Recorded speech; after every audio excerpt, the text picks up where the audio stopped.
Money is supposed to represent security, freedom, and stability, yet for some people, it quietly triggers anxiety, guilt, or a constant sense of danger, not because they lack it, and not because they misuse it, but because somewhere deep in the mind, money stopped feeling neutral and started feeling unsafe. It becomes something to fear, avoid, control obsessively, or push away, even when it's objectively helping their life. And what's strange is that this discomfort often exists without conscious awareness. On the surface, everything looks responsible, rational, even successful, while underneath, money carries emotional weight far heavier than its numeric value. If you've ever felt tension when checking your balance, discomfort spending on yourself, or an unexplainable urge to distance yourself from financial decisions, it's worth asking why. Why does money feel like pressure instead of support? Why does it activate stress instead of relief? And why do some people seem calm around it, while others feel constantly threatened by it? Psychologically,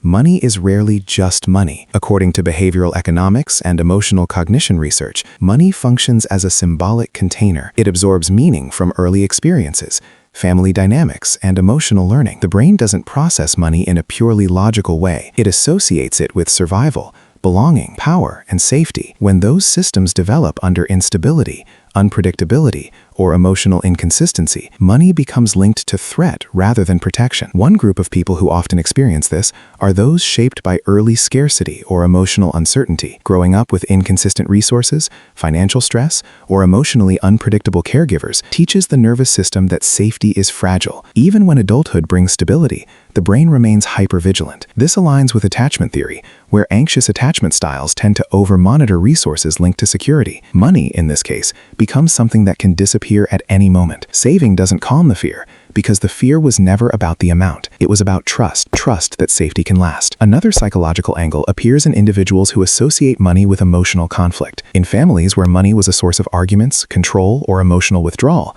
money becomes emotionally charged. It's no longer neutral. It's relational. Studies in family system psychology show that when financial resources are used as leverage, approval, or punishment, children internalize money as something dangerous to emotional bonds. As adults, they may avoid wealth, sabotage financial growth, or feel guilt when they succeed, because money unconsciously feels like a threat to connection. There is also a quieter group, often overlooked, people whose identity formed around being low maintenance, self-sacrificing, or emotionally independent. For them, money can feel unsafe because it challenges their self-concept. Spending on themselves creates internal conflict.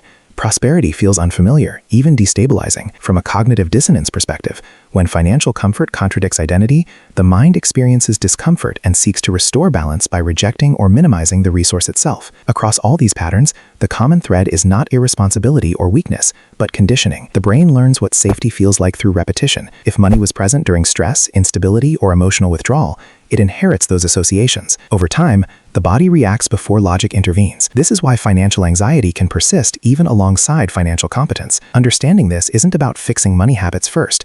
It's about recognizing that the discomfort isn't random. It's learned. And learned responses can soften when they're seen clearly. When money stops being a symbol of danger and starts becoming a tool again, something subtle shifts. The nervous system relaxes, decisions feel quieter, and the relationship with money becomes less about survival and more about intention. If this resonates, it may be worth paying attention not just to what you do with money, but how your body reacts to it. Awareness is often the first step towards safety. If this reflection helped you see yourself more clearly, consider staying, reflecting, and continuing the conversation.